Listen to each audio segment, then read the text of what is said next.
THQ P D Khan hospital میں جو ہم لوگ کھانا تقسیم کر رہے ہیں، پچھلے 10 ماہ سے میں ارشد بھائی کا مشکور ہوں جنہوں نے ہمیں بھی ٹرین کر دیا۔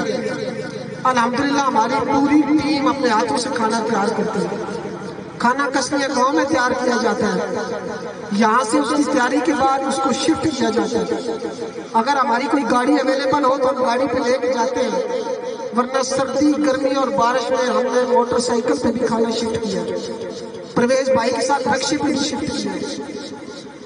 کامیابی قربانی مانگتی ہے۔ میں چند چیزیں اس لیے آپ سے شیئر کر رہا ہوں کہ یہ کامیابیاں اس یوز سے نہیں ملتی، یہ کامیابیاں قربانی دینے سے ملتی ہیں، اور الحمدللہ ہم قربانیاں دے رہے ہیں۔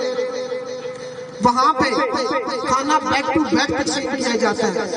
پہلے دن میں نے اپنی ٹیم کو بتایا کہ جہاں ہم اپنے ہاتھوں سے کھانا تیار کر لیتے ہیں، ہماری انا کو کوئی فرق نہیں پڑتا، وہاں کھانا تقسیم کرنے میں بھی ہماری انا کو کوئی فرق نہیں پڑے گا۔ ہمارے سامنے کھانا تقسیم کرتے ہوئے صرف ایک ہی چیز مائنڈ میں ہوتی ہے کہ فلاں بیڈ فلاں بیڈ فلاں بیڈ۔ تب یہ نہیں دیکھا جاتا، تب کسی سے یہ نہیں پوچھا جاتا کہ آپ کا فرقہ کیا ہے، آپ کی ذات کیا ہے، آپ کا گاؤں کون سا ہے۔ کچھ بھائیوں نے کہا کہ کھانے کی ضرورت ہی نہیں ہے، لیکن لائق صاحب مجھ سے کہیں بہتر جانتے ہیں کہ اسلام میں کھانا کھلانا کتنا ثواب کا کام ہے۔ سوشل ویلفیئر ڈپارٹمنٹ کے انچارج، ڈسٹرکٹ انچارج واجد صاحب، جب ان کو پتا چلا کہ ہم کھانا تقسیم کرنے لگے ہیں تو انہوں نے مجھے ایک بات کہی، انہوں نے کہا کہ سہیل آپ جو کام کرنے لگے ہو نا، تجھے سمجھ ہی نہیں آئے گی کہ اللہ کہاں سے تیری مدد کر رہا ہے، اور الحمدللہ مجھے سمجھ نہیں آیا۔ میں نے جو کھانے کا آغاز کیا وہ زیرو سے کیا، تب ایک یقین تھا، میں چیزیں ضروری سمجھتا ہوں آپ کو بتاؤں۔ تب میں نے اللہ کی ذات کی طرف دیکھا، کھانے کو نسبت حسین سے جوڑ دیا، لنگرے حسینی دے دیا نام۔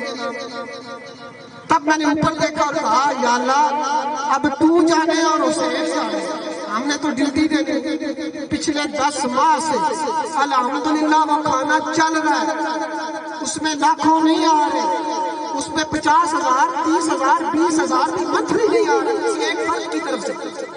آپ یقین کریں، ہمیں پی ڈی خان کے خیر بھائی سامنے بیٹھے ہیں، یہ گواہ اس چیز کے، پچھلے 2 منتھ سے چند دکاندار پی ڈی خان سے ہمارے ساتھ شامل ہوئے، کوئی 5 کلو دال مونگ دے دیتا ہے، کوئی چنے دے دیتا ہے، کوئی قورمے کے ڈبے دے دیتا ہے، کوئی گرم مسالہ دے دیتا ہے، کوئی یہاں نمک بیچنے کے لیے آتا ہے تو نمک کا ایک تھیلا دے کے جاتا ہے، یار یہ میری طرف سے نظر نہیں آتا۔ تو لنگرے حسینی کی برکتیں اور یہ سلسلہ جاری ہے۔ المختصر کھانے کی تقسیم الحمدللہ ہم اپنے ہاتھوں سے کرتے ہیں۔ میں اسپیشلی آپ سے ریکویسٹ کروں گا کہ کھانے کے حوالے سے آپ ہمیں سپورٹ کریں۔ بہت سارے چیزیں اور بھی میں شیئر کرنا چاہتا تھا لیکن ٹائم کم